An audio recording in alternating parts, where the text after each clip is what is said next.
Cette semaine à la Chouette Zone, on reçoit Gabriel Pitre et on vous fait un guide sur comment bien choisir ses palettes pour le type de ski qu'on veut faire. Que ce soit des palettes plus larges, un patin plus large, plus étroit, tout dépendant des conditions dans lesquelles vous voulez skier. Le tout dans l'ultime but de vous éclairer sur comment bien choisir ses skis. Bienvenue sur la Chouette Zone.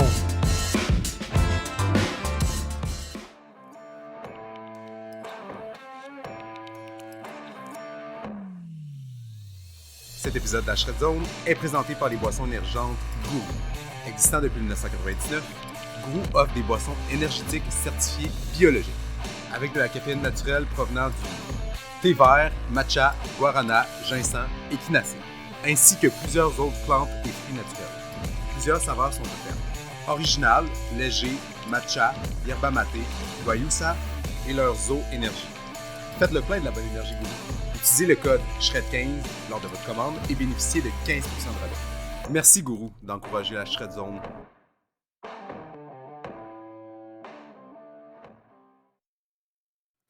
What's up guys, bienvenue sur la Chouette Zone. Aujourd'hui, on a un Tech Talk, le premier épisode de Tech Talk de la part de la Chouette Zone. On va parler palette avec Gabriel Pitre. Et Gabriel Pitre, qui est Gabriel Pitre?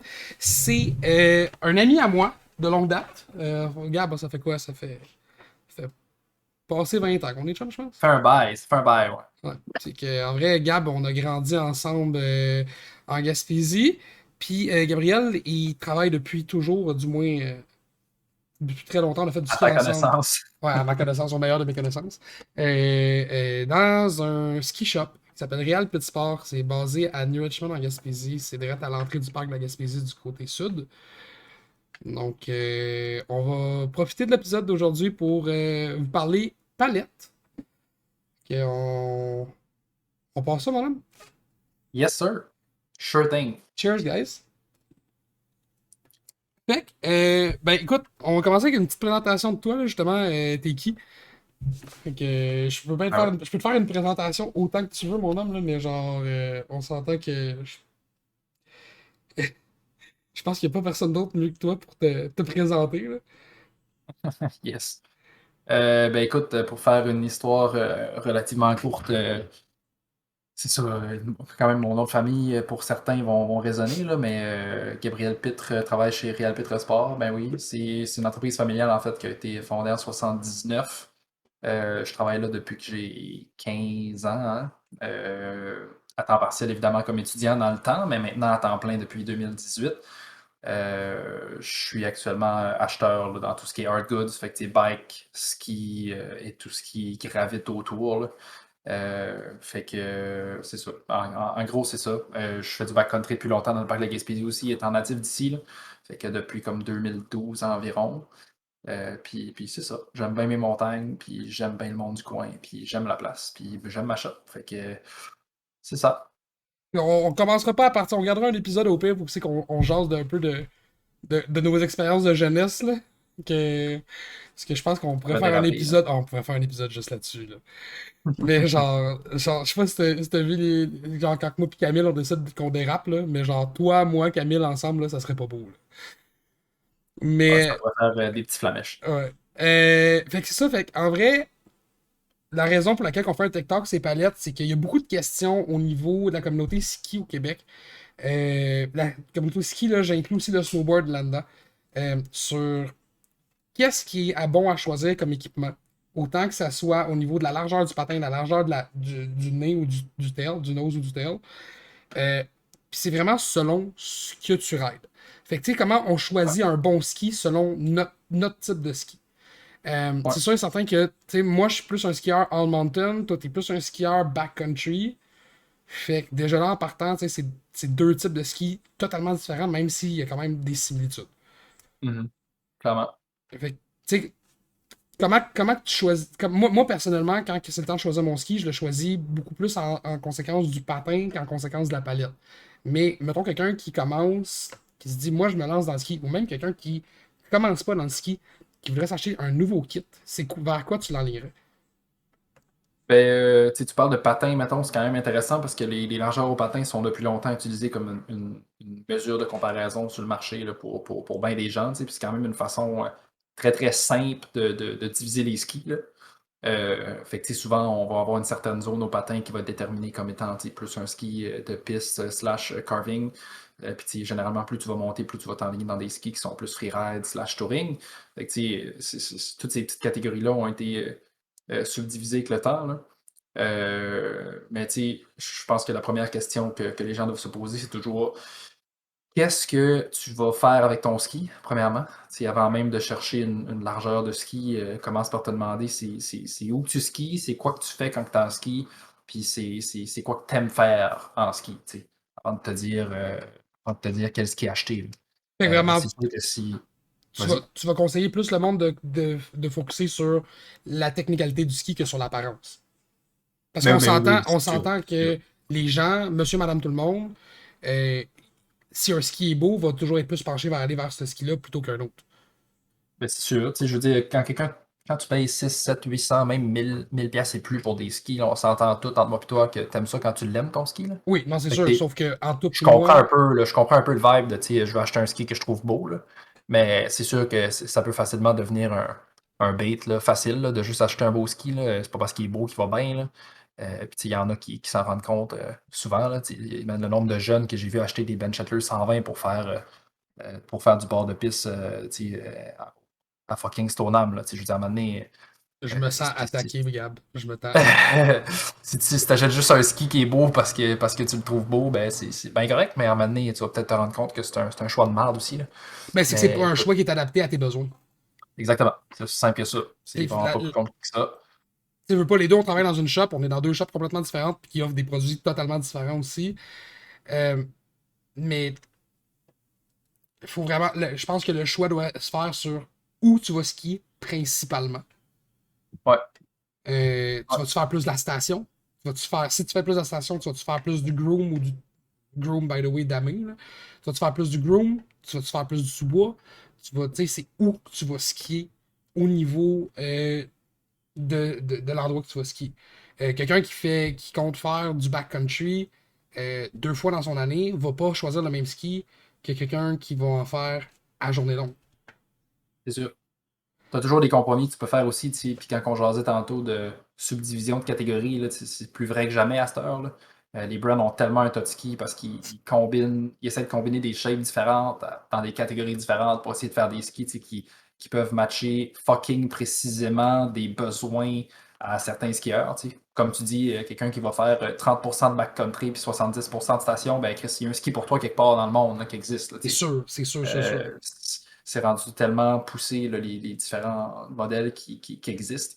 Fait que, de ce côté-là aussi, là, ça fait en sorte que le marché est quasiment inondé. Là, fait que c'est facile pour un consommateur de se perdre là-dedans. Là, fait que, Puis c'est facile tu sais, comme moi qui a souvent choisi mes skis en conséquence du patin, si on prend juste exemple, les skis qui sont derrière moi, j'ai un Poacher 96 au patin avec à peu près 118 de palette en avant, puis 113 de palette à l'arrière. Puis j'ai un Ripstick 106 au patin avec, écoute, j'ai plus large que ma main de palette en avant. Tu sais, c'est vraiment énorme. Sauf que ça, je dirais peut-être pas en station utiliser un Ripstick 106. ouais. Puis encore là, tu dis ça, mais c'est quand même surprenant. Il y a des skis à 106 au patin, legit, qui ont des rayons plus courts que, mettons, un ski que tu pourrais peut-être pogner à 85 au patin, juste Oui, parce que les shapes évoluent, puis c'est de plus en plus vrai. Mettons, si on prend par exemple, je sais pas moi, un pionnier. Ferréa, là, le pionnier 104, là, oui. ben, il est crissement connu comme étant justement, c'est un ski qui est quand même large, c'est 104 au patin. De là, le pionnier 104. Mais Chris, il y a genre 16 mètres de rayon. Là. C'est ultra court pour une shape aussi large. Là. Quand tu Ben, compares avec les autres skis qui existent sur le marché de shape similaire, c'est ultra fucking court. Là. Fait que c'est surprenant je- parfois. Là. Il y a tellement de sous-catégories, comme je te dis, qui pop de partout que ben, ça peut être troublant. Ben, tu sais, le pionnier 104, justement, là, que vous pouvez voir présentement, là, je suis désolé pour les personnes qui font juste écouter l'audio, mais le pionnier 104, qui a, comme tu disais, un ski qui va bien performer un peu partout. Là. Ouais, même Mais étant 104 au patin. ça va vraiment. C'est sûr qu'il est designé comme étant un ski, entre guillemets, backcountry. Là, on s'entend là-dessus. Là. Ouais, Sauf que, il y a un arme, il y a une shape qui est vraiment propice au terrain québécois. Du bois serré, puis on s'entend qu'on skie pas des bowls dans l'Ouest. Là. Non, Fait que non, c'est beaucoup. Peu importe qui skie du backcountry présentement au Québec, va skier beaucoup ce qu'on appelle du fouet. c'est ça. Fait que Les branches d'en face, hein, c'est c'est ça. classique. C'est comment que t'as du bush. Comment que ski appelle ça? C'est bush. Bushwhack. Bushwhack? Bushwhack ou Bushwalk, un Ouais. peu. Hey, il y avait de quoi de drôle avec ça. Ils ont sorti récemment. C'est sûr, tu l'as déjà vu, puis même que peut-être que les auditeurs qui nous écoutent ont vu ça passer, mais Eski avait sorti il y a de cela, je pense, 2 semaines, une espèce de charte de Oui! classification Oui! du bushwhack. Oui. Et puis j'avais trouvé ça excellent. Là. En tout cas, on checkera voir si on peut la retrouver, là, mais asti que c'était Ben, drôle. je te mets sur le Sérieux. dossier au pire en attendant, parce que moi, tout ce que je fais présentement, tout le monde le voit. Donc, au pire, si tu l'as réussi à l'envoyer, là, tu me l'enverras, puis je Ouais. l'ai pas pris pour le monde qui nous regarde. Au niveau du. C'est ça, au niveau du ski, tu sais, on parlait justement de patin. Un Ouais. patin peut être super court, avoir un rayon très court aussi, ou très large. Mhm. Fait que c'est vraiment une question de où tu skis. Si tu Ouais. fais beaucoup, beaucoup du on-piste, du damé, c'est sûr et certain que si on y va dans la norme sociale du ski, euh, un patin plus court, donc tu sais, plus dans les coins entre. Tu sais, on parlera pas nécessairement de 60 mm de patin parce qu'on parle quand même. Quand on tombe dans du 60 mm de patin, c'est du ski soit très spécialisé ou du ski débutant. Ouais. Mais, Ouais, puis encore débutant, même débutant plus large que ça. Là. ouais, des débutants, ça va jouer dans le 76 à peu près. Là. Ouais. Mais tu sais, dans le coin de 80 mm à 86 mm au patin, t'as un ski de carving qui est quand même vraiment intéressant. Mais ça dépend, encore une fois, c'est quoi ton rayon. T'as-tu un 10 mètres de rayon? T'as-tu un 19 mètres de rayon? T'as-tu un 6 mètres? Tu sais, comme genre, il y a plusieurs choses à calculer. Fait que même moi, je me suis perdu là-dedans quand ça a été le temps de choisir mes skis. Parce que j'étais comme genre, je veux un patin large, mais en même temps, dans le 96 au patin pour mon ski All Mountain, j'avais trop de choix. Tu sais, j'ai décidé d'aller avec un K2 Poacher parce que c'était un bon ski All Mountain avec quand même un rayon large. Fait que tu sais, ça tourne large, mais si tu le travailles bien, parce qu'on s'entend qu'il faut que les gens comprennent que faut pas que ce soit ton ski qui te travaille, mais toi qui travailles ton ski. Ouais. Puis que tu aies, comme tu disais tantôt, que tu aies du 120 au patin ou que tu aies du 76 au patin, si tu l'appliques comme du monde, tu vas être capable de faire du carving sur du roumé pareil. Oh oui. Je veux dire, tous les skis sont carvable, là, entre guillemets. Là. Ça prend juste, mettons, parfois un meilleur skieur pour carver le 120 au patin versus le 75. Puis c'est normal parce que ça va demander une mise à corps qui est différente. Puis tourner ton 120 au patin, on s'entend, c'est pas le même transfert de poids que si tu carverais un 75. Là. Fait Non, que non. faut que tu pousses différemment, puis souvent ça prend plus de vitesse aussi parce que naturellement ton ski plus large généralement va avoir un rayon plus long aussi. T'sais. Fait Ouais, que tu ne vas pas faire ton carving sur une vitesse, mettons, de je sais pas moi, 30 km/h. Il faudra que tu montes un peu plus haut. Là. ouais. Euh, ça fait partie de la game, là. Mais tout est carvable en théorie. Puis ça dépend aussi du flex. Si t'as un ski Ça dépend du flex, ouais. tu sais, qui est renforcé au titanium, il n'y aura pas le même flex qu'un ski Ouais. qui est 100% bois ou 100% composite. Là. Malgré le Côté fait que. flex, là, je voulais qu'on en parle un peu parce que je n'ai parlé récemment avec un ami, là, mais as-tu entendu parler du système de comparaison de flexion de ski là, qui a été développé par ça s'appelle Ski, je pense. Ça peut. Non, non, mais Non? pendant que tu parles de ça, je veux juste te faire une parenthèse en dedans. Tu sais, Ouais, vas-y. tantôt, pendant qu'on faisait la liste justement de qu'est-ce qu'on pourrait parler comme ski, tu sais, mettons, si on y va sur une échelle de 1 à 10, souvent les skis vont être calculés comme ça. Plus que t'es proche de 10, plus que c'est stiff, moins que t'es proche. Plus tu t'éloignes de 10, plus que c'est mou.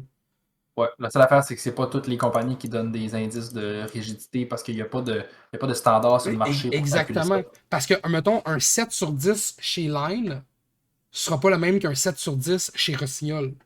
Exact.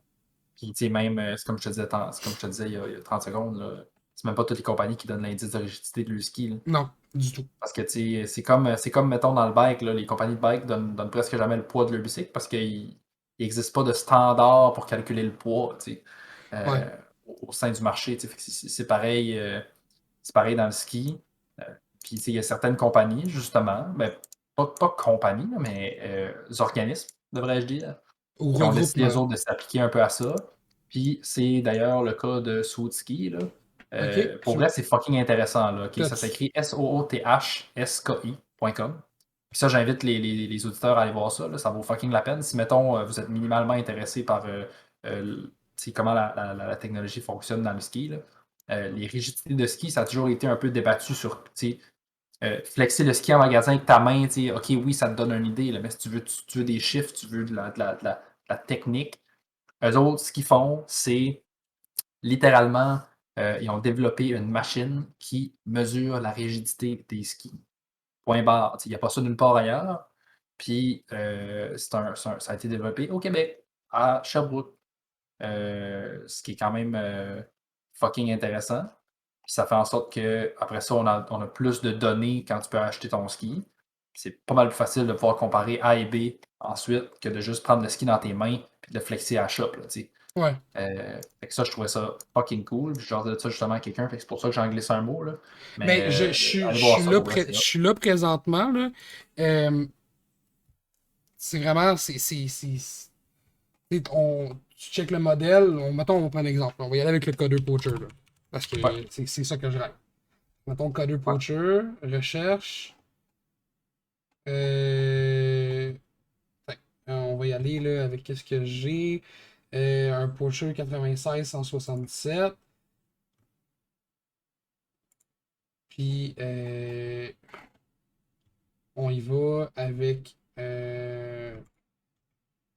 Et on a justement ici le Recommended Mount Point qui est complètement au centre, donc 0.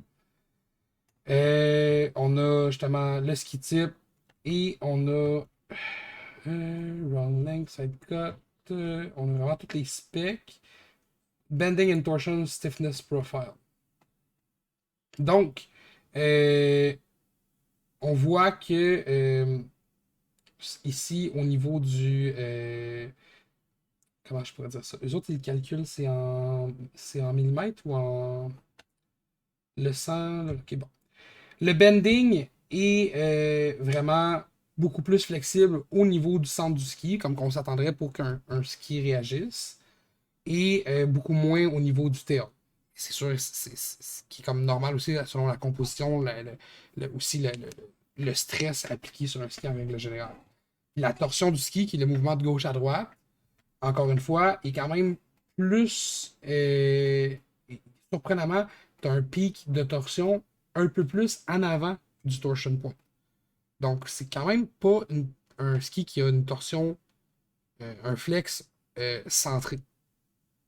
Mais je pense pas qu'il y a rien qui est parfait non plus puis qui va te donner une torsion parfaite centrale. Non, exact. Tous les skis ont comme un point de torsion généralement qui est un peu plus important que d'autres. Là. Puis ça dépend de l'épaisseur de ton matériel, puis tu sais, où tu as placé ta plaque de titane, ta plaque de montage quelconque que tu as sur ton ski. Puis tu sais, euh, aussi, il ne faut pas oublier les variations. Là. Le même ski de la même grandeur, deux unités différentes, peut avoir des chiffres différents, là, tout simplement par tu sais, la marge d'erreur en production. Là. Tu sais, Ben, l'épaisseur de exactement. ton bois, tu n'as pas la même planche, là, dans le sens que c'est con, mais tu as comme une marge de production tu sais, qui fait en sorte que le même ski n'a pas nécessairement exactement les mêmes specs. Ça fait partie de la game. Là. Évidemment, c'est dans une certaine marge d'erreur qui fait que d'habitude, tu as une constance, là, Ouais. mais ça peut changer. Tu sais. Mais pour vrai, c'est vraiment intéressant. Si vous pouvez aller voir ça, là, c'est Suit Skis. Donc, littéralement, SOOTHSKI.com. C'est vraiment une bonne façon, justement, pour lorsque ça vient le temps de magasiner les skis. Ouais, C'est plus qu'intéressant tant qu'à moi, là. Je ouais. pense que ça. C'est vraiment, vraiment intéressant. Puis, tu sais, la journée que vous magasinez un ski et que vous hésitez entre deux skis, là, ça devrait être votre premier réflexe, c'est d'aller mettre les deux skis là-dedans, tu sais, puis de voir force et faiblesse de chacun. Puis si jamais vous avez déjà de l'expérience en ski, vous avez skié autre chose, vous pouvez même les comparer avec ce que vous avez déjà skié pour vous donner une idée de OK, est-ce que. Moi, j'avais aimé, mettons, ce ski-là, que j'ai plus depuis 3 ans. Je m'en cherche un nouveau qui pourrait répondre à tel critère. Ben, tu le compares avec ce que tu connais. Tu sais. Fait que pour vrai, c'est vraiment hot. Là. C'est le genre d'outil qui manquait depuis longtemps. Puis je suis quand même stoked que ce soit. Et c'est génial, pour vrai. Moi, Ouais, je n'avais entendu parler. J'avais pas été voir. Je l'ai vu en première en même temps que vous autres, guys. Puis je vous ouais, en parle en première de mon côté. en même temps que je vous en parle présentement. Euh, Gab, lui, se garde à jour, jour et nuit, presque dans le ski. Moi, peut-être Ouais. juste jour. La nuit, j'aime bien dormir. Puis, je veux juste faire une autre parenthèse dans tout ça. Tantôt, on parlait de bushwhack, puis j'ai ton lien, Gab, justement, au niveau du bushwhack. Donc, système standard de cotation du bushwhack, SSCB. Donc, la cote, l'élément principal à considérer dans le système standard de cotation du bushwhack est la cote. Il y a une chose à retenir du SSCB, c'est le niveau 6 présenté ci-dessous. C'est les 6 niveaux présentés ci-dessous. Le niveau 1, le bush pour débutants. Tu commences à prendre des chemins inefficaces, perdre du vertical pour passer.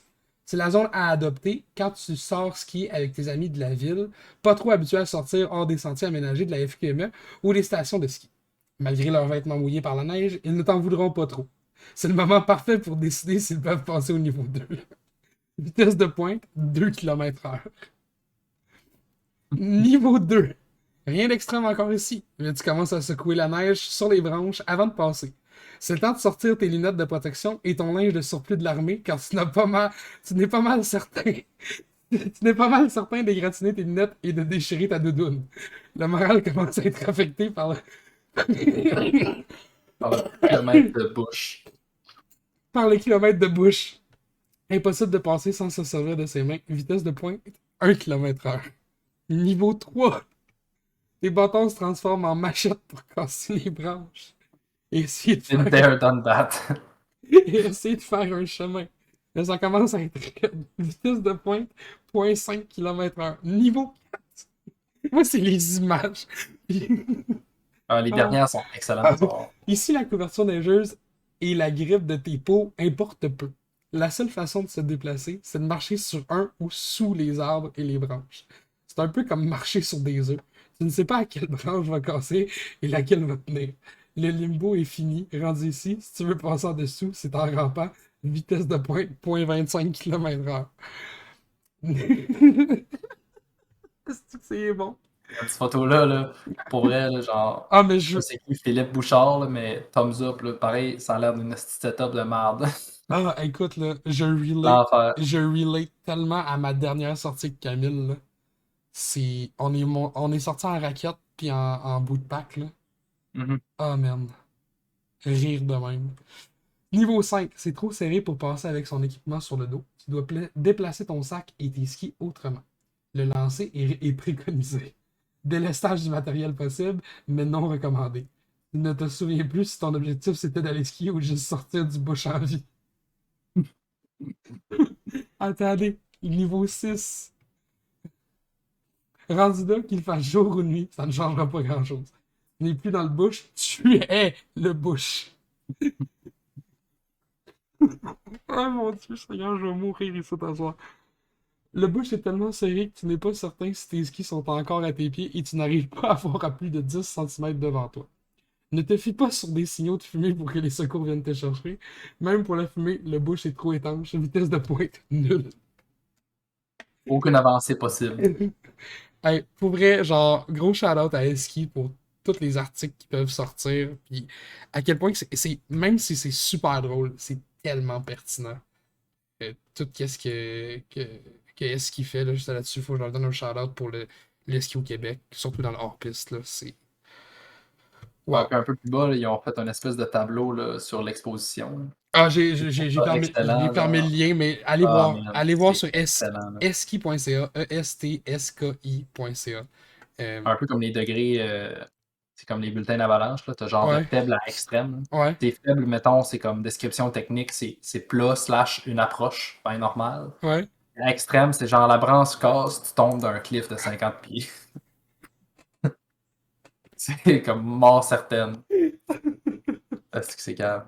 Anyways, petite parenthèse. Ouais, Là. c'était une petite dérape. Ouais. Bon. Mais Alright. comment tu choisirais ta longueur de ski, Gab? C'est une bonne question. Personnellement, je suis quelqu'un qui aime ça. Je suis quelqu'un d'agile sur des skis. J'aime des skis vraiment quick. Fait que, tu sais, j'haïs ça avoir un ski trop long. Je suis quand même un gars de 5 pieds 10, mais je suis pas très lourd. Bon, mais tu pèses 100 livres tout trempe avec 40$ de change dans les poches. Ouais, on se calme, là. 145. Ouf. Mais oui, effectivement, j'étais un petit.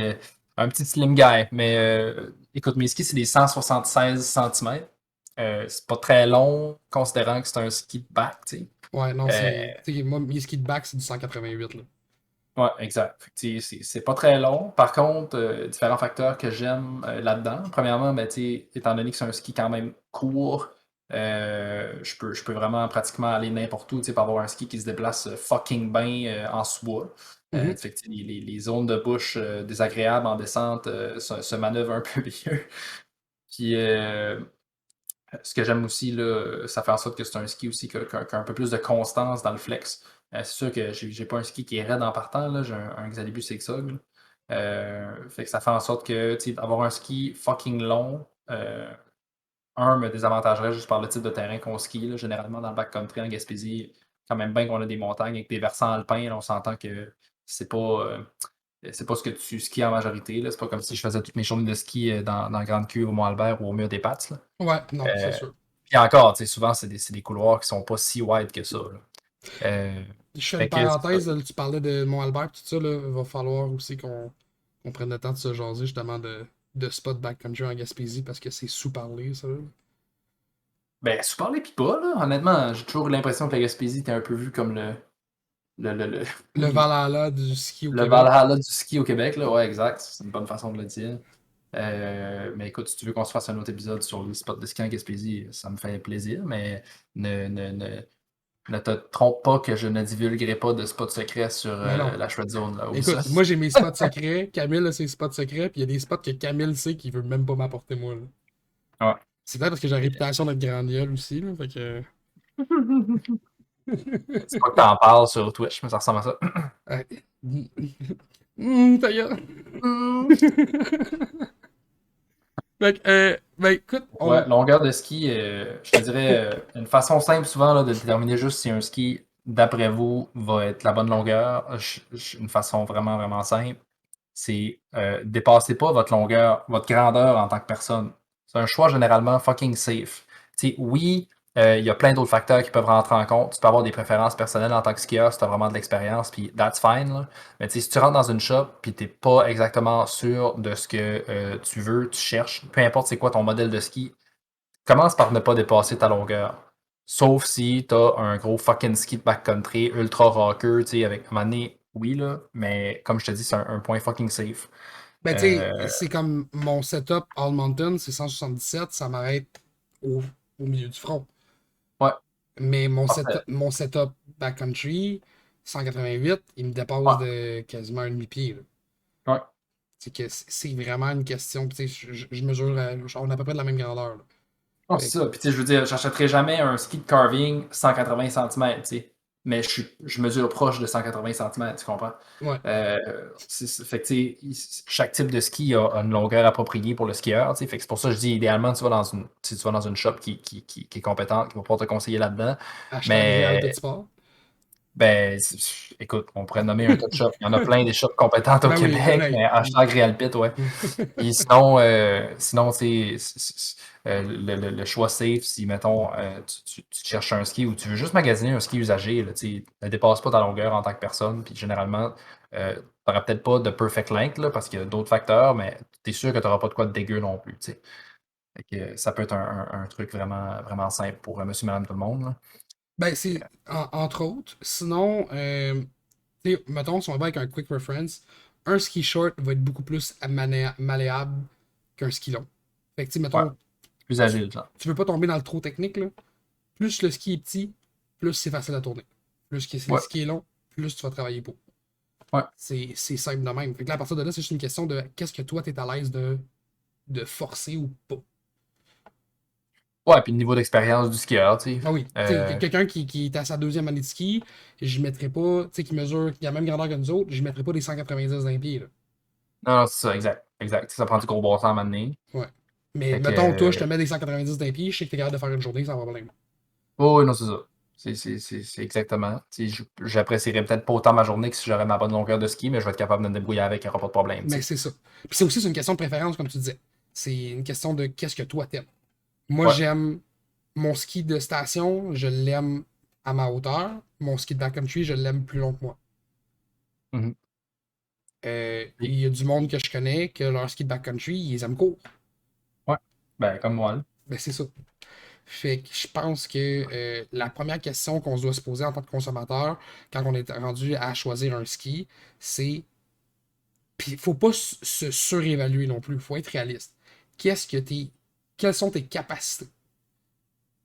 Tu sais, pas tes capacités pour flasher à ton après-ski quand tu vas jaser avec tes chums en buvant une bière de micro, là, tu sais. C'est plus réellement. Parce qu'on parle quand même d'un investissement. Une bonne paire de palettes, c'est. Pis, tu sais, comme si on parle, mettons, de. Peu importe que ce soit pour du on-piste, du freestyle, du freeride, du all-mountain, peu importe, c'est un investissement qui va te coûter quelques centaines de dollars.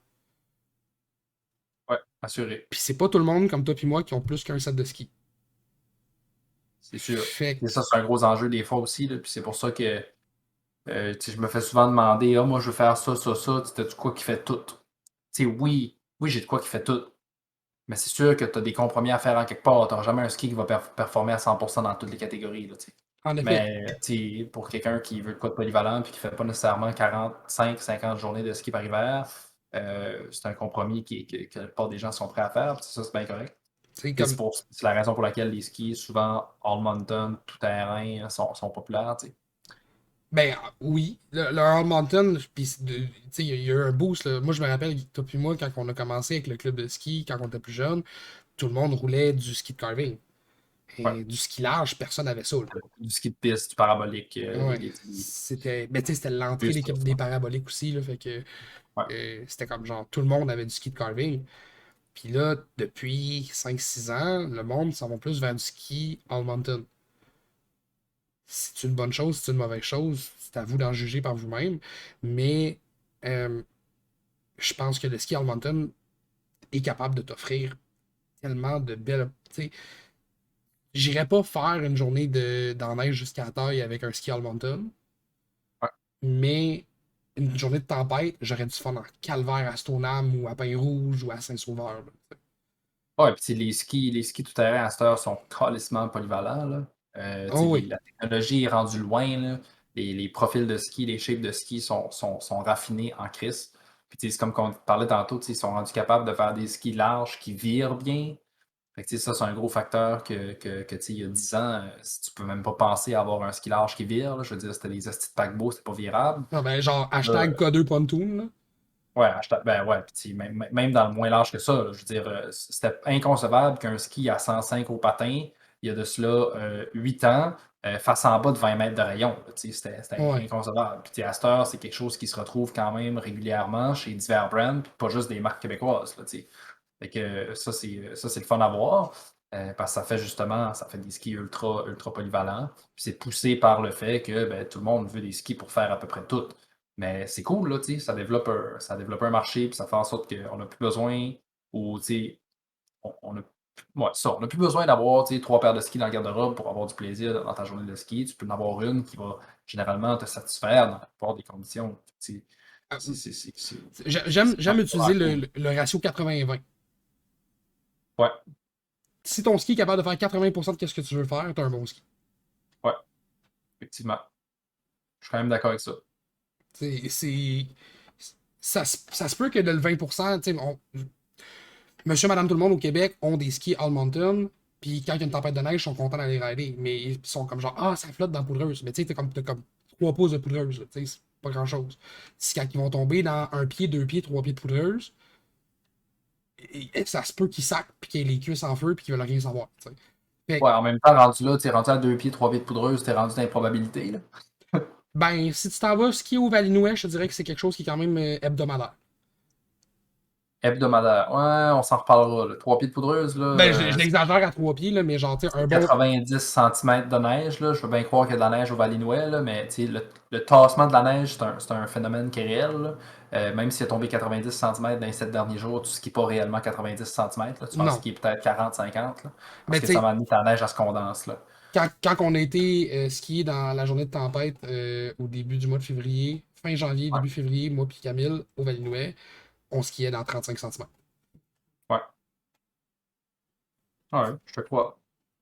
Je dis pas que c'est impossible, mais tu sais, 35 cm fait plus partie du réaliste Mais oui. versus 90, tu sais, qui est Mais quand même.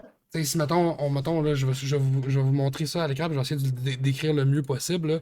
Mais mettons, avec un head super shape dans 35 cm, tu vas sacrer. Ben oui, Tu c'est n'auras sûr. aucun plaisir. Puis c'est un très très bon ski. Là. Et ça dépend, ça revient à ce qu'on parlait au début.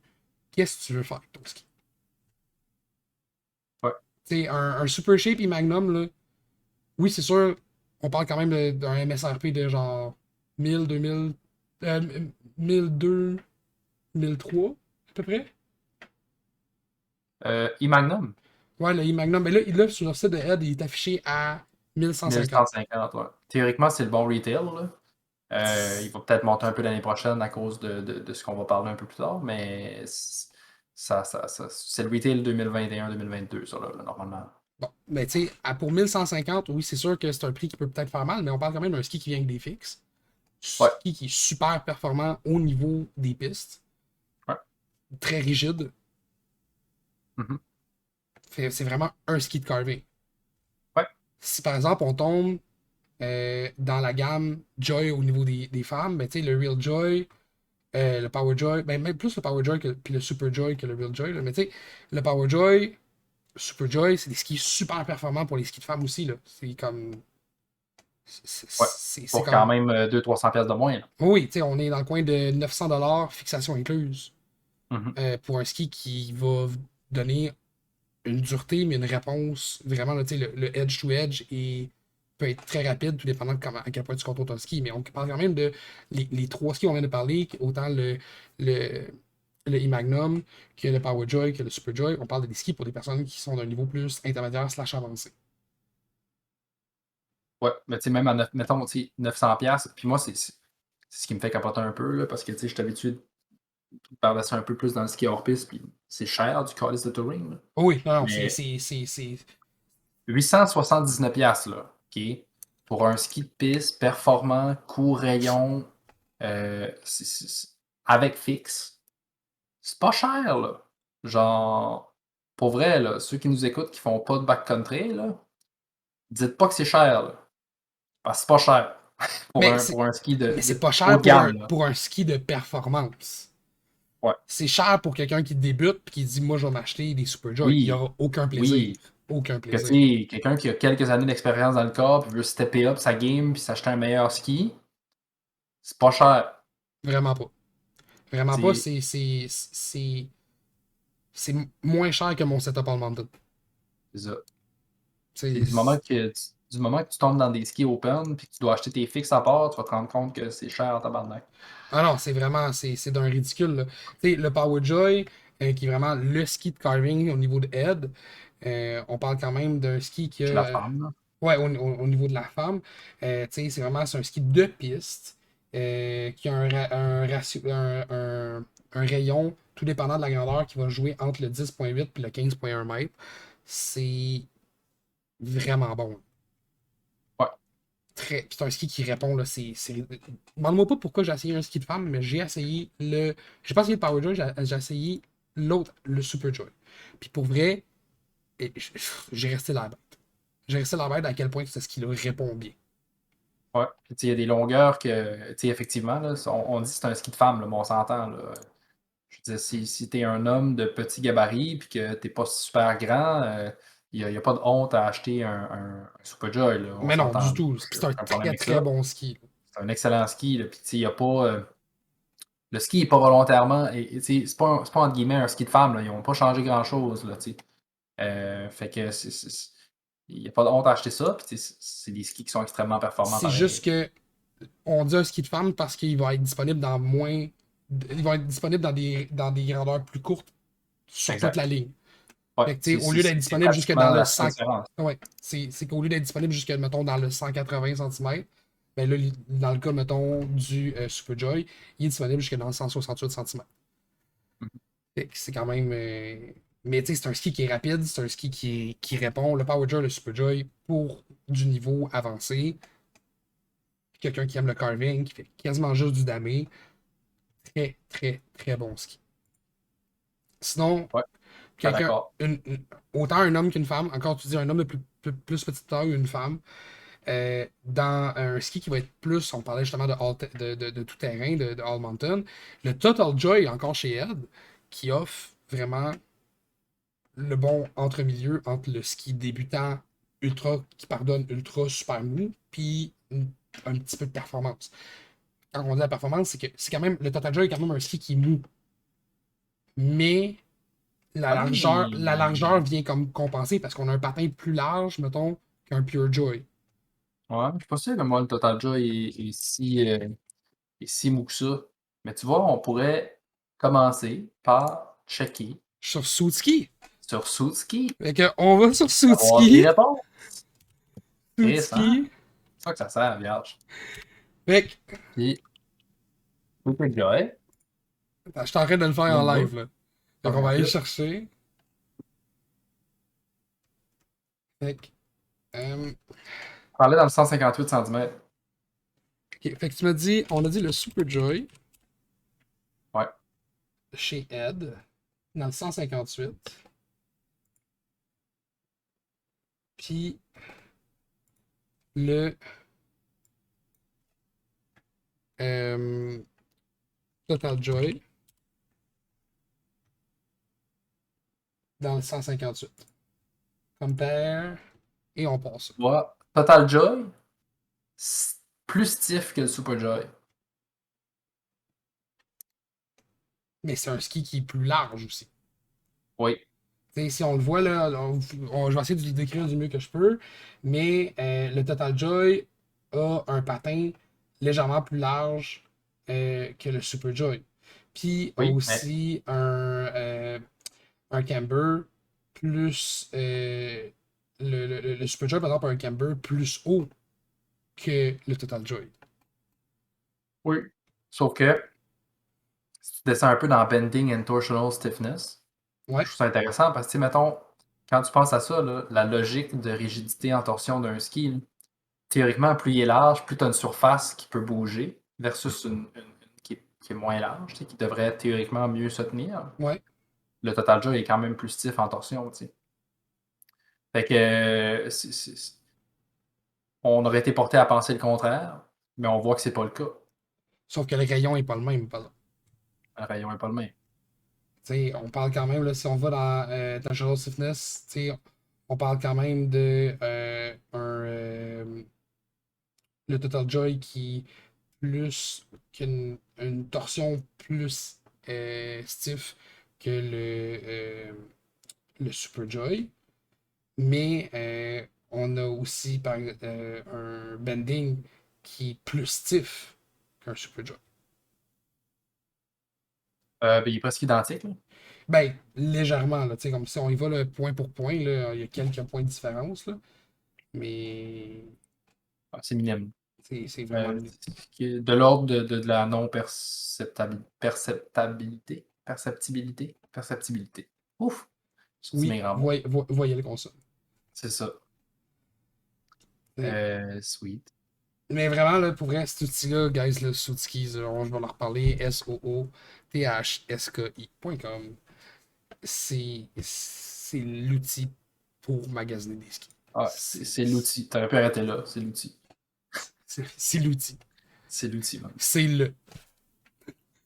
Et là, c'est ça. C'est le. Fait que, au niveau du Total Joy, tu sais, on est dans le même prix qu'un Super Joy. On est à 879$. Ouais. Mais on parle de deux skis qui sont destinés pour deux types de terrain un petit peu plus différents. Les deux sont pour le carving, mais le Total Joy va beaucoup plus être axé sur une surface moins groomée. Fait que, tu sais, un Super Joy va plus caler dans une tempête de neige qu'un Total Joy. Ouais. Ben, c'est juste par la surface de contact. C'est Exactement. la logique physique de la chose, là. Fait que, tu sais, le choix Ton doit ski est juste moins large, fait que. le choix va se faire vraiment en conséquence de où tu skis, c'est quoi les conditions où tu skis, c'est où que tu vas skier dans ton hiver, c'est quoi que tu veux faire avec ton ski. Je pense que c'est là le meilleur exemple. Ouais.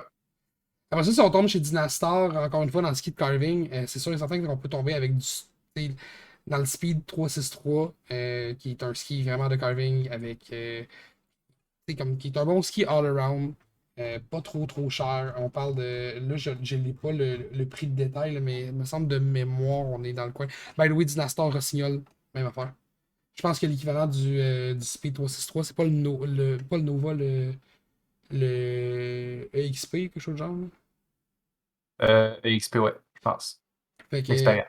ouais, fait que c'est comme le comparable chez Rossignol, là. Mais c'est vraiment un ski de carving qui va jouer dans les alentours ski fixe. Encore une fois, dans les 800$ approximatifs, là. Plus ou moins 100. Là. Puis, c'est un ski qui va répondre encore une fois super bien, qui a un rayon, un ratio, j'essaie de le dire en français, là, mais un rayon de carving qui va être vraiment impressionnant, tout dépendant comment tu le travailles. Puis dans le cas du 363, c'est un ski qui est beaucoup plus flexible que son comparable dans le 563. Ouais, pardonne un peu plus. Ouais, fait que quelqu'un qui veut se mettre vraiment à faire du gros carving, j'ai conseillé qu'il débute dans le gros carving puis vraiment step up chez Dynastar, le 363, c'est vraiment un bon ski. Si tu veux rester dans le Dynastar puis que tu es déjà dans le carving puis tu veux monter encore un peu, le 563 va être un petit peu plus un meilleur choix. Puis encore une fois, on est à peu près dans la même gamme de prix. On est un petit peu plus cher au niveau du 563. On rajoute à peu près un 100-150$ là, pour un ski fixe. Puis au niveau, par exemple, du ski All Mountain chez Dynastar, ben, c'est le speed 4x4, soit dans le 363 ou dans le 563. Je serais plus porté à donner le 563 comme exemple parce que à part quand que tu tombes dans des skis All Mountain de carving, c'est c'est un goût personnel à moi, mais j'aime avoir une stiffness dans un carving. Ouais, un retour d'énergie, là. C'est ça, C'est tu sais, pas un ski mort, là. Tu veux un ski qui va te donner un peu de challenge en sortie de virage, tu sais, avec quelque chose qui va avoir un peu de pop, là. exactement, tu sais, que tu veux faire un edge to edge, ça y aille direct. Ouais.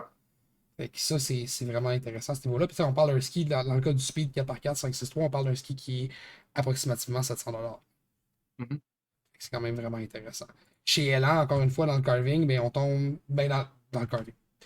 Dans le carving, il y a plusieurs gammes chez Elan. On tombe surtout dans la gamme Element, qui est un ski qui est autant débutant qu'intermédiaire. Je dirais pas tant avancé selon qu'est-ce que moi j'ai eu la chance d'essayer. Mais c'est sûr qu'avec la gamme Black Red, du ski renforcé au carbone, on est quand même capable d'avoir des performances assez surprenantes pour un ski qui est considéré comme un ski d'entrée de gamme. Je les connais pas beaucoup pour être franc, fait que. Ouais. Sinon, après ça, ben, on tombe dans le All Mountain au niveau d'élan. Le Ripstick, qui est comme un favori de tellement de gens. J'apprends à jouer avec le Ripstick cette saison-ci. Fait que je n'ai pas encore eu la chance de l'essayer assez pour faire comme oui, j'ai une opinion. Mais je sais que les gens qui raident du Ripstick ne jouent que par Ripstick. C'est comme une. Je veux pas dire une secte, mais genre, c'est comme. Le monde qui ont des Ripsticks ne veulent rien d'autre que du Ripstick. Fun fact, Elan, je crois, l'année passée, il y a le Ripstick, je me rappelle pas si c'était le 106 ou le 96, OK. mais ils ont fait une édition spéciale avec une fille de Cascapédia Saint-Jules, qui est juste à côté de chez nous. Ah, pour vrai? Ouais, et Tipsy Cano Gaspésie, c'est un peu. Ben, Non, Tipsy Cano tout court. t'es capable de Puis, m'envoyer le lien pour qu'on ouais, puisse en ouais, même ouais, temps? ben, je peux t'envoyer le lien genre Instagram si tu veux, puis si tu veux le popper quelque part là, sur l'écran, là, je vais essayer de te trouver ça vite fait. Mais tu sais, le ripstick, il s'offre vraiment, c'est vraiment un ski all mountain que tu peux utiliser aussi en backcountry. Il y a beaucoup de monde qui vont rider le ripstick en backcountry, puis il y a beaucoup de monde qui vont rider le ripstick en station. Mhm. C'est vraiment juste une question de préférence. Mettons, dans le cas du 106, comme qu'est-ce que moi j'ai, c'est vraiment de la grosse palette. En backcountry, c'est génial. Je doute pas non plus que le ski, il performe bien aussi en station. J'ai pas eu la chance de le faire, de l'essayer encore. Je vous en donnerai des nouvelles rendues là. Mais le Ripstick 96 et le Ripstick 88 est souvent utilisé en station, puis c'est comme. Excusez-moi l'anglicisme, mais c'est pas mal the shit pour beaucoup de gens. C'est considéré Ouais, comme effectivement. le Ça, ski. C'est un esti de ski vraiment polyvalent, tu sais. Fait que, encore une fois, on tombe dans une table de beaucoup de monde, là. Puis là, après ça, on peut tomber aussi dans le Black Edition, qui est un ski qui est renforcé au carbone, que là, c'est encore un ripstick, mais il répond pas pareil, mais pas en tout. Là, t'sais. Fait que ça, c'est au niveau de chez Elan. Puis sinon, ben, c'est sûr et certain qu'on a le Wildcat au niveau du ski de femme, euh, qui, euh, qui est un ski qui est all mountain, et qui se fait dans le 86, dans le 82. C'est sûr que les largeurs sont moins grosses. Je dirais pas moins intéressantes, mais moins grosses. Mais on est capable d'avoir justement là, un ski qui est très playful euh, pour un prix qui est plus que décent. Là, le Wildcat, là, de mémoire, on est dans le coin de ski fixation incluse. Là. Parce que oui, le ripstick ne vient pas avec les fixations, donc il faut choisir les fixations. Vu que dans le cas du Wildcat, euh, c'est un ski qui vient la majorité du temps avec une fixation. Il est possible de le commander sans fixation pour pouvoir mettre les fixations qu'on va avec. Mais encore une fois, la fixation, c'est un autre épisode complet là, de comment bien choisir sa fixe. Là. Mais Et c'est. sender le lien du lipstick, ben, ouais, sur Insta. Puis en même temps, Elan avait fait un post dessus aussi. C'est une édition limitée finalement. Je pensais que c'était juste une saison qui avait fait une collaboration pour avoir fait un graphique avec eux. C'est une édition limitée finalement. Il y a eu quelques paires seulement, là. Ok, ben je vais. Donne-moi 2 secondes, je vais aller chercher. Tu m'as dit que tu m'avais envoyé ça sur Instagram, c'est ça? Yes, sir.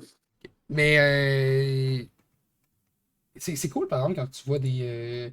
J'ai trouvé le lien web d'ailleurs. Ça va peut-être être un petit peu plus efficace. Je t'envoie sur Discord Live. Et voilà, merci, tu viens de me sauver. Donc, ah mon dieu, mais il est d'une beauté, guys. C'est complètement débile. Il est C'est vraiment, vraiment beau. le Ripstick 94 avec un design, je vais essayer de le décrire le mieux possible. C'est vraiment un look naturel fond bois avec un design un peu ben, à tendance amérindienne sur le dessus. Juste, by the way, Gaspésie-Saint-Jules, c'est un des territoires, c'est Micmac, euh, dans la baie des Chaleurs. Donc, je pense que l'artiste a laissé parler ses origines là-dessus. Là.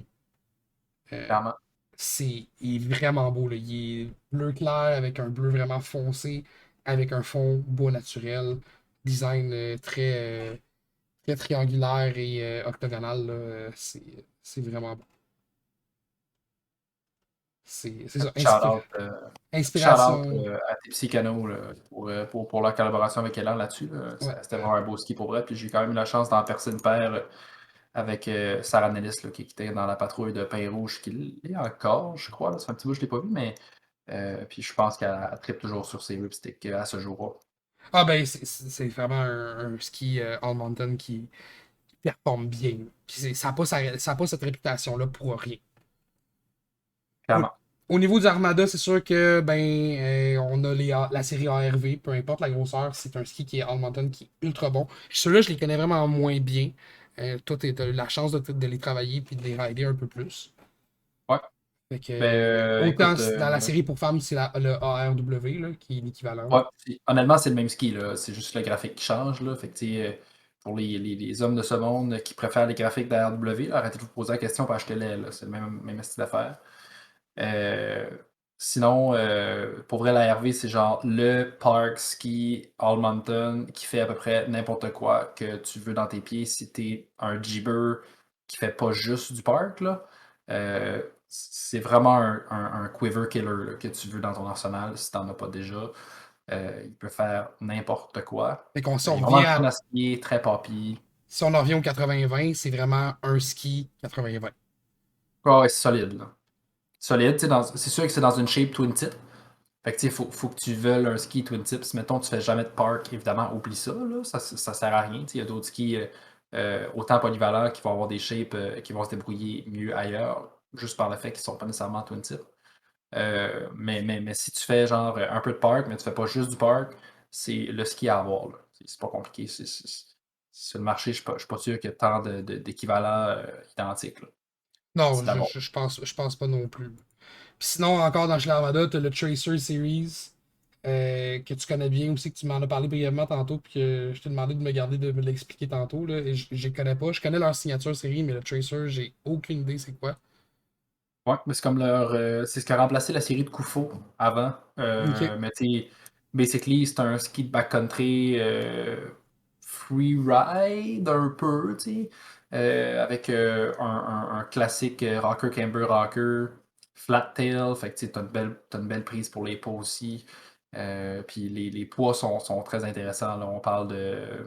Il me semble que le 180, ah ben, en fait, tu vois, là, je suis 98, à 180 centimètres, on est à 1575 grammes. Fait que, tu sais, juste pour dire au-dessus de 3000 grammes pour la paire de skis, c'est quand même excellent, là. Sans avoir un ski nécessairement qui est ultra light, t'as un beau, t'as un bel outil d'un pied là, qui pèse pas une tonne. Là, tu sais, tu peux faire Ouais. à peu près n'importe quoi avec ça. Ben, je pense que quand tu tombes dans le ski plus touring, c'est la légèreté a un jeu à jouer dedans, mais aussi, je pense que le- la qualité de construction et de réponse du ski est vraiment plus importante, là. Tu sais, des gens qui vont acheter des skis vraiment légers au détriment de la réponse du ski selon leur façon de skier. Je pense que c'est pas la bonne façon de magasiner, là. Ça, c'est une opinion personnelle à moi, là. Mais, Ouais.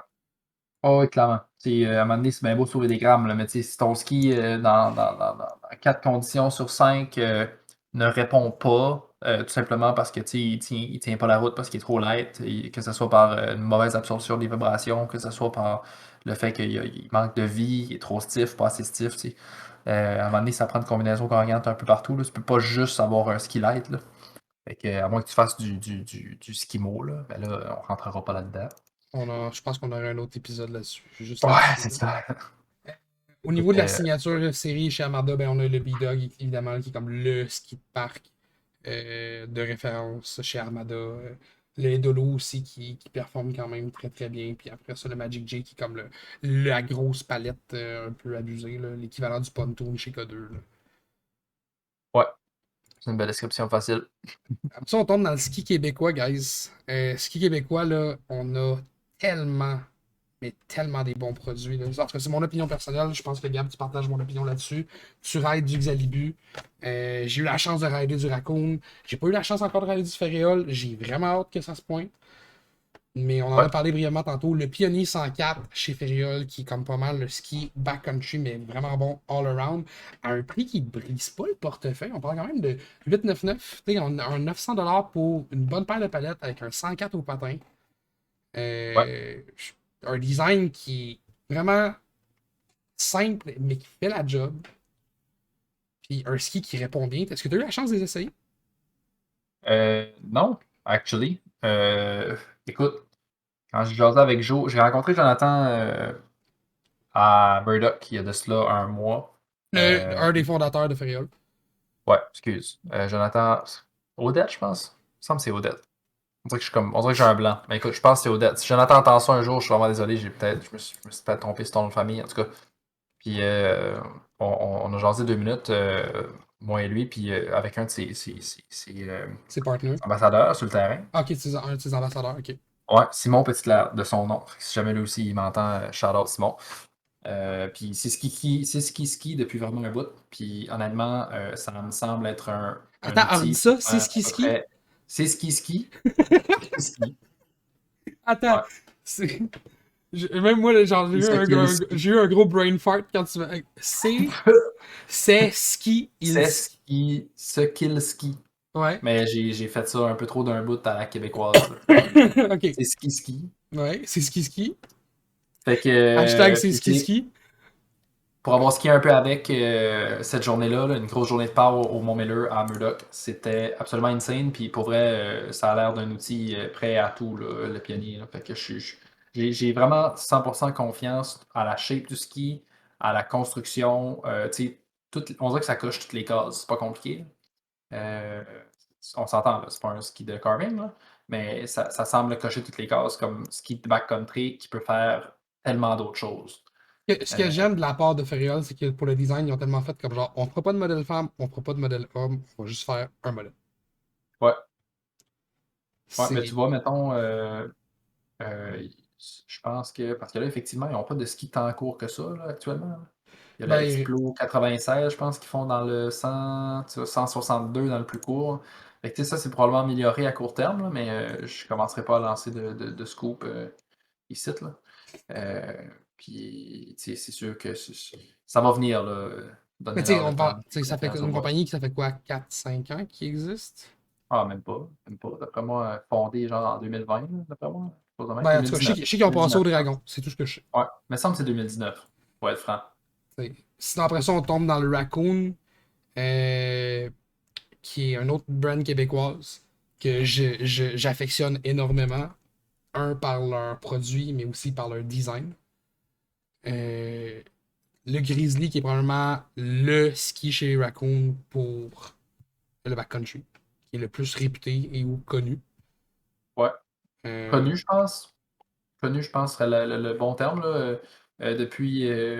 Depuis peu, Raccoon ont le Chinook aussi, là, qui est dans le fond, basically, un Grizzly avec une construction un petit peu plus light, là, qui est devenu comme l'outil de choix pour quelqu'un qui veut vraiment un ski plus backcountry là, chez Raccoon. by the way, hashtag shout-out à Fafo, je pense que c'est ça qui ride un Chinook.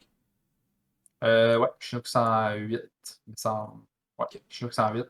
Super beau ski, tu sais, pas trop lourd, une belle largeur. Tu sais, si tu veux de la polyvalence, mettons, c'est de quoi de super intéressant, là. C'est sûr qu'on skie dans les chic shots, là. Mettons, si on aurait eu à racheter la même affaire en étant à Québec, ça aurait peut-être été plus un 99, là. Mais Ben, super de belle gamme de ski, là. Camille ride un Grizzly 90. Non, pas vrai, un Grizzly 102. Ça se Ouais, peut-tu? oui, ben, C'est un 102 ou un 106? C'est pas, c'est large, c'est au-dessus de 100, mais c'est pas un ultra large. Je sais que c'est un mhm. Grizzly. Mais, Ok. et que by the way, j'ai trippé ma vie avec ce ski-là. C'est stiff, mais pas trop. Juste assez. Ouais, c'est joueur, là. Ouais, ouais. C'est comme.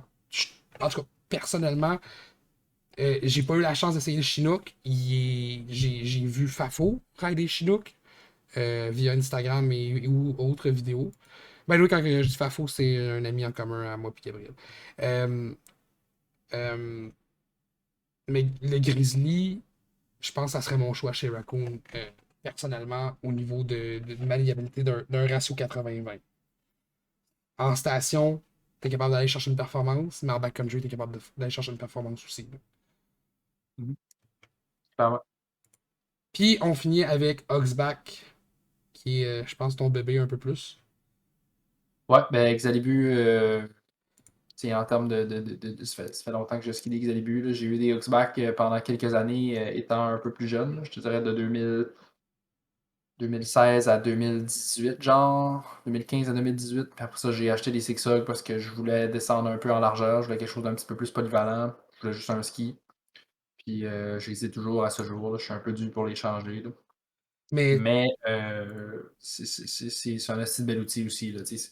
Honnêtement, mettons, ça ressemble beaucoup au pionnier. Fait que, tu sais, c'est un ski 105 au patin avec un rayon pas trop large, poids très respectable. Tu sais, c'est pas un ski qui est haute technologie, là, dans le sens que tu ne retrouveras pas plein de matériel fucké dedans, là. C'est un ski qui est simple. Puis le fait que ce soit quand même fait au Bas-Saint-Laurent, quelque ouais, chose qui me mais parle aussi, là. parenthèse, les trois marques qu'on vient de parler, Ferréol, Raccoon et Xalibu, Ouais. sont toutes. Reprends-moi si je me trompe, mais je pense qu'ils sont toutes les trois faites dans la même usine. Tu te trompes, en fait. C'est vrai pour Ferréol puis Xalibu. Ok. Raccoon, par exemple, c'est des skis qui sont faits en Autriche. Ah, pour vrai? Ouais, mais tu sais, c'est pas nécessairement une mauvaise chose. Je comprends. Tu sais, oui, c'est intéressant quand les skis sont faits localement, là. Tu sais, ça a un moins gros impact environnemental. Ça crée des jobs ici. C'est super le fun. Mais la qualité de ski qui est faite en Autriche n'est pas moindre qu'au Québec, là. S'il y a de quoi, c'est peut-être même le contraire, là, tu sais. Euh, Mais c'est ça, c'est fait avec des produits québécois pareils, là, dans le sens que leurs skis de piste chez Raccoon sont faits avec de l'érable québécois. Même s'ils sont faits en Autriche, c'est vraiment du bois d'ici. Donc, c'est du bois Euh, qui est acheté ici, qui est shippé là-bas, ouais, littéralement. exact, exact, littéralement. Puis, Ils sont juste pas collés, laminés, puis fabriqués au Québec. c'est ça. Puis, dans le cas des trois brands, on parle pas des skis non plus qui vont break the bank. Oui, on tombe dans des skis qui sont faits ici ou qui sont développés ici, mais euh, on reste quand même dans les mêmes gammes de prix que les grandes marques de ce monde. Oui, Tu sais, clairement. on n'est On est pas. compétitif, là. Ouais, on n'est pas, tu sais, normalement, ben pas normalement, mais il y a quand même une généralité que quand on achète québécois, qu'on achète local, on va aller chercher un prix qui est beaucoup plus élevé pour pouvoir encourager une compagnie locale. Mais là, dans le cas des skis, que ce soit avec Zalibu, que ce soit avec Raccoon, ou que ce soit avec Ferréol, on break pas la banque, là. Mais pas en tout, là. On est Ouais. vraiment dans les prix, puis moi, c'est ce que j'aime, c'est ce que je trouve cool, puis je crois, puis que tu vas pouvoir confirmer, toi, probablement aussi de ton bord, les shops au Québec devraient tenir au moins une gamme québécoise, minimum. On a des produits qui sont faits ici, qui sont de qualité, puis qui sont reconnus. Mhm. C'est. Ouais.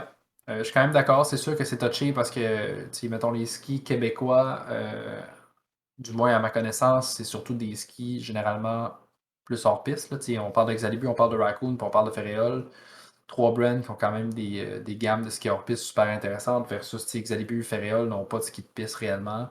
Peut-être le zigzag chez Ferréol, tu sais, qui est comme Ben, All Mountain. le Torn Gap chez Xalibu.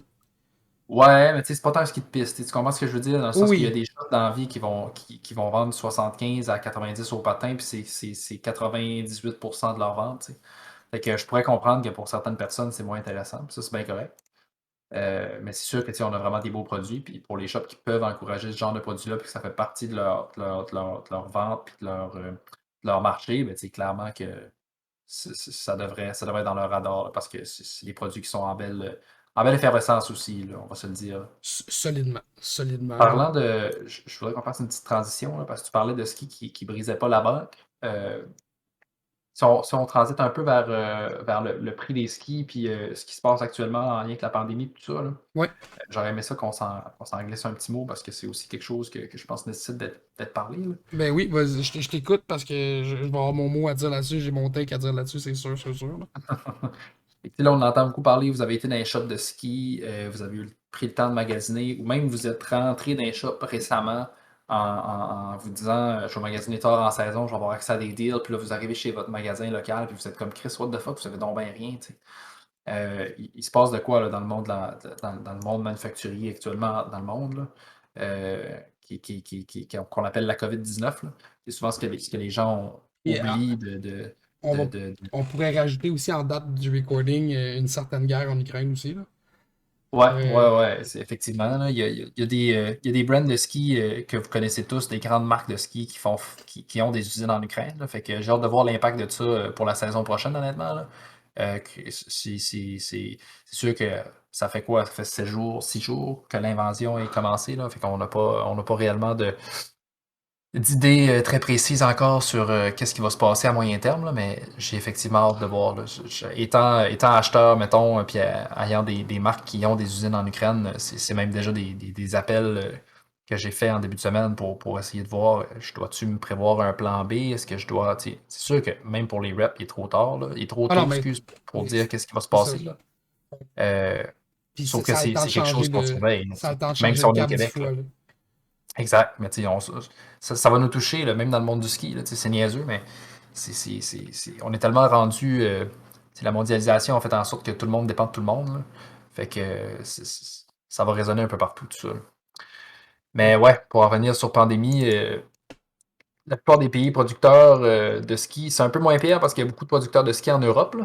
Ouais, Versus, mettons, si on parlerait de la crise dans le vélo, où ce que là, on le sait, là, c'est l'enfer depuis ça, 2 ans. Puis, tu sais, c'est le bordel, la raide, là. demande la demande est en montée complètement ridicule, mais tous les pays producteurs sont tous dans des pays d'Asie du Sud-Est. Puis c'est tous des pays que, tu sais, ont moins accès aux vaccins, moins accès à des produits sanitaires. Fait que, tu sais, ils ont moins de contrôle sur la pandémie en général. Fait que, tu sais, il y a des fermetures d'usines régulières de façon sporadique. Fait que, tu sais, ça crée des problèmes puis des pauses de production qui donnent des délais tout le temps supplémentaires, en plus du fait que Chris, tout le monde en veut, tu sais.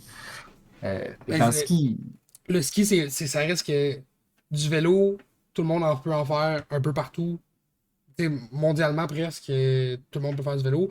Du ouais, ski, c'est moins limité par le climat, c'est mettons. ça.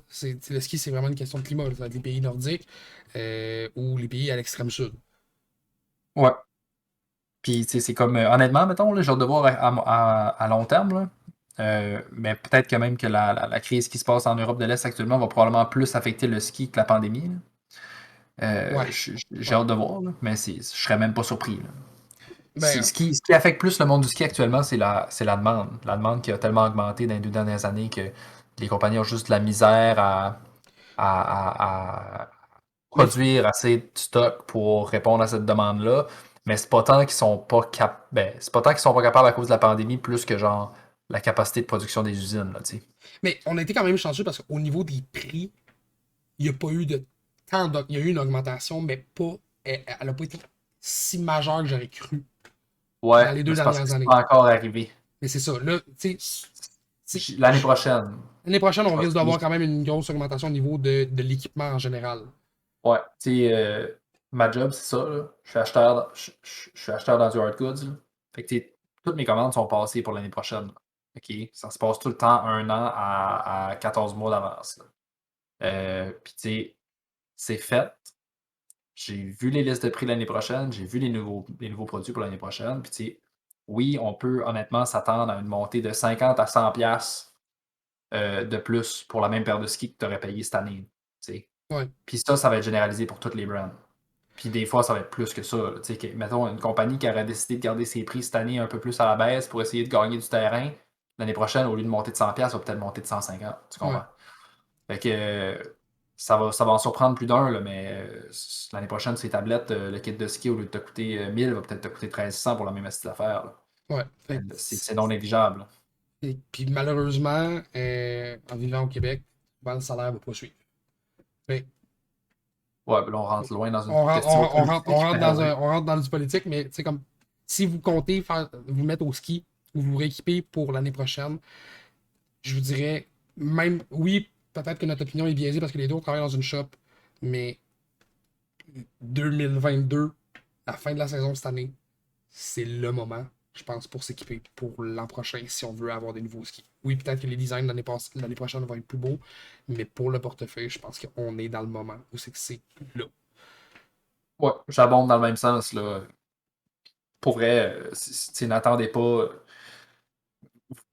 Honnêtement, vous allez juste être perdant en bout de ligne, là. Tu sais, c'est sûr que c'est pas tout le monde qui est mentalement prêt à s'acheter des skis au mois de mars, les utiliser 2 semaines, puis les ranger dans le garde-robe, puis c'est Puis, tu sais, on parfaitement s'en comprenable, là. va dans 6 mois, là, tu sais, là. C'est ça. Sauf que, tu sais, si vous voulez sauver un peu de sous, ça peut être effectivement C'est un bon conseil, là. Puis, tu sais, j'ai pas peur de le dire, là. Ça sera pas tant nice, là, la flambée des prix l'hiver prochain, là. Pour revenir un peu plus au sujet des palettes, par exemple, on parlait de prix, puis tantôt, tu as resté surpris quand que je t'ai parlé de K2. Je parle quand même des skis qui sont abordables pour des skis qui sont vraiment performants. Oui. Tu sais, dans la série Mindbender, il se fait dans presque toutes les grandeurs possibles, qui est un ski all mountain slash backcountry. Donc, c'est un ski qui performe bien en carving, ou tout dépendant de la largeur choisie, qui va performer Ouais. aussi bien en backcountry. Un Mindbender 108 TI, qui va être un ski qui est stiff, large, en backcountry, va être super génial. Ou sinon, tu peux aller chercher un Mindbender 90 TI, qui va avoir un rayon beaucoup plus court puis on reste dans la même gamme, puis la fabrication presque identique. Ouais. C'est clairement, là. Puis, tu sais, j'étais surpris un peu justement de par les matériaux utilisés puis les price points que K2 était capable d'aller chercher. Mais je sais que K2 est quand même un gros manufacturier de ski, là. Je me rappelle plus c'est quoi exactement le regroupement qui constitue, là. Tu sais, mettons juste au niveau des bottes, K2, Full Tilt, Roxa, Ouais. je pense que Lenge aussi dans tout ça. Non, Lenge, c'est Dynastar. Lenge, c'est Dynastar. Ben, bref, je vais pas dire de la merde, mais ils ont beaucoup de, de regroupements. Fait que, tu sais, ils ont quand même un pouvoir là-dessus. Ouais, ils ont Mais, Line aussi. Line, ouais, Matchus, ouais, c'est quand même. BCA. C'est vraiment un gros regroupement K2. Fait que ça leur permet d'avoir des skis qui sont. Je pense que c'est l'exemple parfait de pas briser la banque Mhm. pour avoir des bonnes palettes. Ouais. RIP Full Tilt, by the way. Ben, c'est pas mort full tilt, là. Ah non, non, I know, ça va juste être brandé autrement, là, mais RIP le nom pareil. Oui, non, le nom, mais la technologie reste là, la Ouais, la botte reste technologie reste là. là, les produits vont rester là, là, ouais, C'est ouais. ça. Mais tu sais, Mais, au niveau de K2, tu sais, on tombe, mettons, dans le Reconner, qui est un ski à 700$, pas de fixe, mais qui, mettons, dans le Reconner 102, 700$, pas de fixe pour un ski 102 au patin qui performe ultra bien en backcountry, mais qui est aussi ultra bon dans un parc. ouais. Là, ce qu'on sait pas, par exemple, si tu es en US ou en canadien, même si c'est marqué C'est canadien en en haut à canadien. droite. C'est en canadien. Ah ouais? Oh Ok. oui, c'est en canadien. Les en magasin, là, Oh, pour ce prix-là. on les a à la shop. Ok. Euh, C'est la même chose au niveau du Reconner 112 qui est un petit peu plus cher, qui est à 750, mais que Jacob Bélanger, que j'ai passé en interview il y a quelques semaines, qui ride, c'est son ski. Le Poacher puis le Reconner, c'est ses skis. Euh, c'est pour vrai. Puis j'ai eu la chance d'essayer le Reconner, puis je ride les Poachers. C'est des skis qui se coûtent pas trop cher, qui ont une technologie super intéressante. Je vous invite vraiment à aller les lire. Euh, vraiment, vraiment des bons skis qui est offert dans plusieurs grandeurs. Ensuite, on tombe dans le Mindbender 108 Ti, comme je vous parlais, qui est vraiment un ski de backcountry. 750$ pour une palette de backcountry, c'est abordable pour un setup touring. Ensuite, si on va aller un petit peu plus rapidement, là, Mindbender 99 Ti, encore une fois. On a le Poacher qui est vraiment un ski all mountain. On parle de 96 mm au patin. Le Poacher est seulement offert en 96 mm au patin. Euh, c'est un ski qui est twin tip, fait que c'est sûr et certain que c'est pour une clientèle qui est quand même assez précise. Mais si vous voulez un bon ski all mountain, tout dépendant où c'est que vous allez installer votre fixation, si vous l'installez vraiment central ou plus reculé, mais c'est un ski qui va répondre différemment.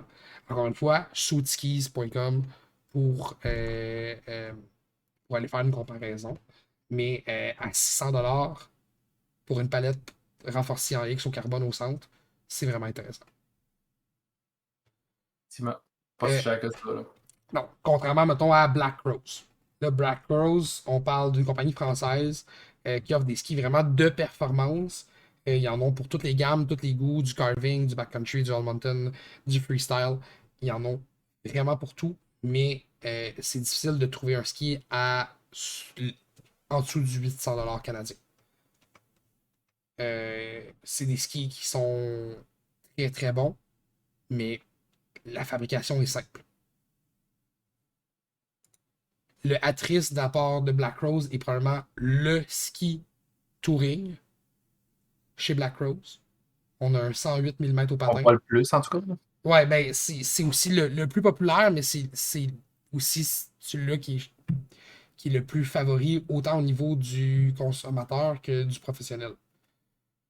Il y a beaucoup d'athlètes qui, qui ride du Black Rose qui vont rider le Atris en touring. Puis ben, sinon, si on tombe un peu plus dans le ski de parc, il y a le Captis, qui est vraiment un ski qui offre un 90 mm au patin, avec un turning radius qui est plus que acceptable, puis qui vraiment qui donne une performance. Black Rose, c'est quand tu achètes du Black Rose, tu payes beaucoup pour le nom, pour la renommée, mais on est aussi dans un ski qui est très performant tout dépendant. Mais c'est un budget, c'est un tout autre budget. Là, tu sais. Ensuite, si on tombe dans le ski un peu plus, excusez si je vais un peu plus vite, c'est que faut considérer que présentement, à l'heure de l'enregistrement, il est 23h15. Les deux, on travaille demain matin. Donc, je veux pas que ça soit plus garoché pour le reste, mais on va survoler un peu plus rapidement. Au niveau de l'Iptech, qui ont commencé à faire des skis, ça fait quoi, 4 ans? À peu près 4-5 ans.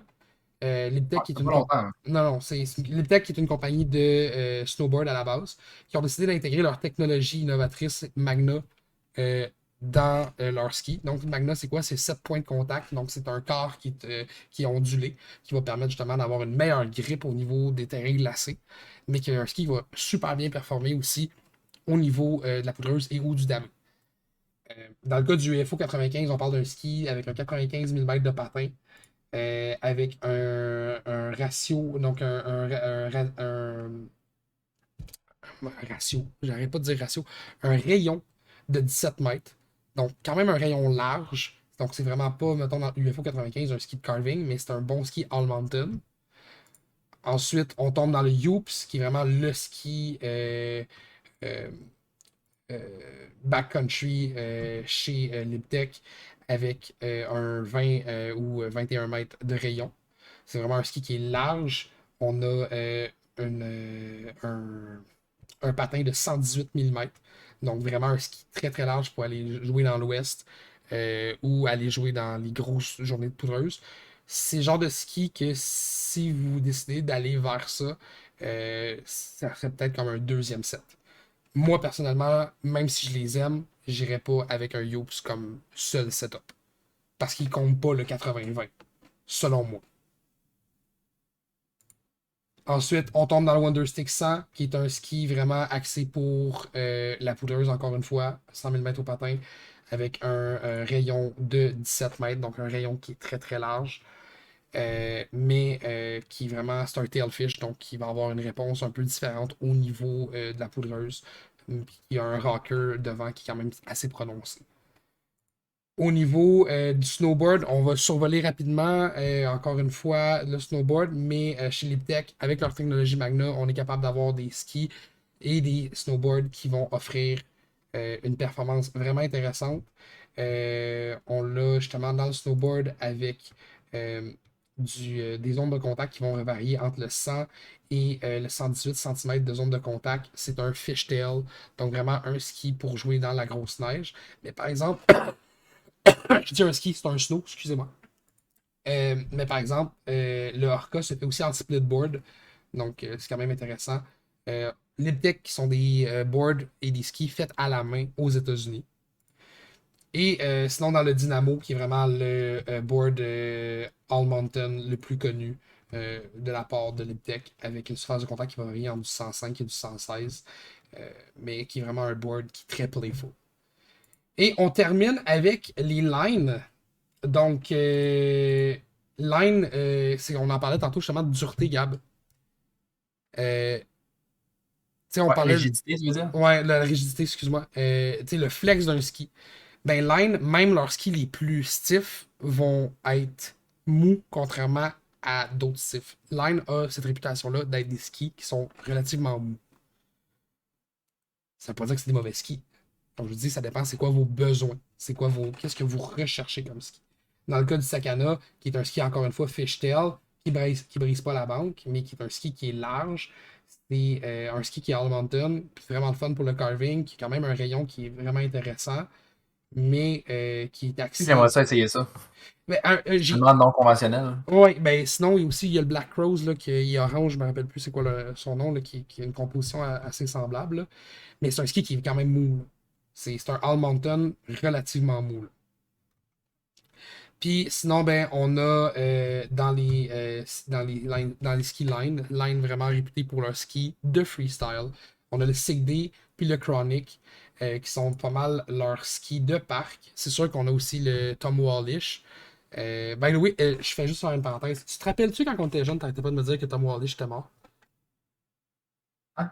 Ouais, t'arrêtais pas de me répéter ça quand on était flow. Puis Je pense genre, pas, non? ben, tu me parlais, tu m'avais montré, je me rappelle très bien qu'un jour, tu m'as envoyé, j'avais comme 16 ou 17 ans, tu m'avais envoyé un lien YouTube d'une vidéo, d'un edit de Tom Wallish. Puis j'ai fait comme genre, c'est sick. Puis le message qui a suivi par la suite, c'était, il est mort. Genre, je te jure que je vais te Euh, ressortir ça. en tout cas, Ça m'avait marqué, Gab, ça. Ça là-dessus, ça m'avait marqué. C'est vraiment une tu parenthèse le que je. trouves, tu me lâcheras ça. Mais je sais que j'ai vraiment trippé sur un edit de Tom Wallish à un moment donné qui était à Breckenridge. C'était un edit du Do Tour. Il y avait une tune dedans, c'était Shake Drop on C'est Video. direct ça. Il faisait des Japan Cork puis des niaiseries là. Dans ce temps-là, c'était comme mind-blowing. C'était encore mind-blowing, là, mais Mais c'est plus à ce temps, standardisé, là, aujourd'hui. Là. ouais, le monde pop des tricks, t'as plus de calice de sens. Là. Ah. Mais je me rappelle d'avoir regardé cette vidéo-là en boucle pendant genre quasiment un mois. Là. Ben, au niveau de line, le SIG-D 88, qui offre un 88 au patin, avec quand même un ratio de virage qui est très très intéressant, qui est quand même court pour un ski, mais ça reste que c'est un 88 au patin. On a un ratio, excusez-moi, un rayon de. Juste pour l'avoir précisément. Euh, Ils vont pas le sortir juste parce que je n'ai besoin. Là. Mais on ira le voir sur Soutski ou pire par la suite. Là. Le SIG-D qui est vraiment un des skis, un ski qui est très très utilisé. Le le ski signature series de Tom Wallis chez Line est un mélange entre le Sig Day et le Chronic. Le Chronic qui est l'autre ski de freestyle chez Line, qui est dans les plus vendus et les plus populaires. Mais mettons que vous voudriez vous mettre à faire du parc, puis vous voulez vraiment pas péter votre portefeuille, le Honey Badger à 400$ est un banger pour l'avoir ridé à maintes reprises, sous plusieurs années et versions différentes. C'est un ski qui est très très mou, composite full bois, et qui est vraiment abordable. Même si tu passes à travers ton cours un hiver, à la limite, t'en achètes un autre, t'en mets même fixe dessus, puis c'est tout. Fait que ça peut être vraiment quelque chose qui est intéressant de la part de Line. Écoutez, guys, je pense qu'on a fait le tour pas mal de qu'est-ce qu'on pouvait parler. On a des brands qu'on n'a pas parlé. Écrivez-nous en commentaire s'il y a des brands que vous voudriez qu'on approche un peu plus, ou des technologies que vous voudriez qu'on approche un peu plus, ou des largeurs, des dimensions, des questions, peu importe. Ça va nous faire plaisir de vous lire et de vous répondre dans un épisode futur de Tech Talk. Gab, désolé de t'avoir fait veiller tard. C'est bien correct. Puis, On va boire un café de plus demain matin. ouais, ben moi j'ai de la gourou un peu pour toffer demain matin. Là. Je suis défoncé, et non par l'alcool et ou la drogue, mais bien par la fatigue. Je suis cerné jusqu'aux oreilles, c'est l'enfer. Mais j'ai vraiment aimé ça. Je sais pas si toi t'as trippé, mais moi j'ai vraiment aimé ça, puis il faut s'en faire ça. Oui, man. Merci de m'avoir invité puis de m'avoir calé puis poussé dans le cul un peu pour participer là. C'est Ben, c'est- c'est le premier podcast que je fais de ma vie, mais écoute, pas un format que j'aille. Pas un format que j'aille. ben, c'est vraiment, on jase, on a du fun, on dérape un peu, c'est pas obligé d'être super, comment je peux dire ça, en ligne droit tout le temps. Formel, là. Ouais, C'est ouais. exactement, formel. Je pense que c'est important de pouvoir justement jouer avec le- le- les sujets. On a parlé un peu de tout au niveau des performances d'un ski. Ben, je t'inviterai pour un prochain épisode de Tech Talk pour qu'on rentre un peu plus dans le niveau des fixations et des bots, si ça t'intéresse. Ouais, Mais qu'on se vraiment. pogne un peu plus tôt aussi pour recorder ça. Ou peut-être même en personne lors d'un de tes trips, soit de ski et ou juste parce que ça te tente de venir m'écœurer à Québec. Je passe à Euh, Québec quand même souvent l'été, fait qu'au pire, ça réadonne. Ben sinon, moi aussi, C'est là. je descends quand même régulièrement à Gaspésie, fait qu'il y a, il y a moyen de s'arranger quelque chose. Merci, Yes. guys, énormément d'avoir écouté la Shot Zone cette semaine. Euh, Gab, merci de ta présence. Puis, Plaisir, man. si jamais vous avez des sujets que vous voulez qu'on parle, que ce soit dans plus de tech ou que ce soit dans le overall expérience, ou même juste si on parlerait de, un peu du background de Monsieur Pitre, euh, il y a possibilité. Écoutez, sky's the limit. Le but de la Shred Zone, c'est qu'on ait du fun de parler d'un sujet qui nous passionne avec des gens qui sont passionnés autant que nous autres. Fait que merci d'être venu cette semaine et à la semaine prochaine. See you guys.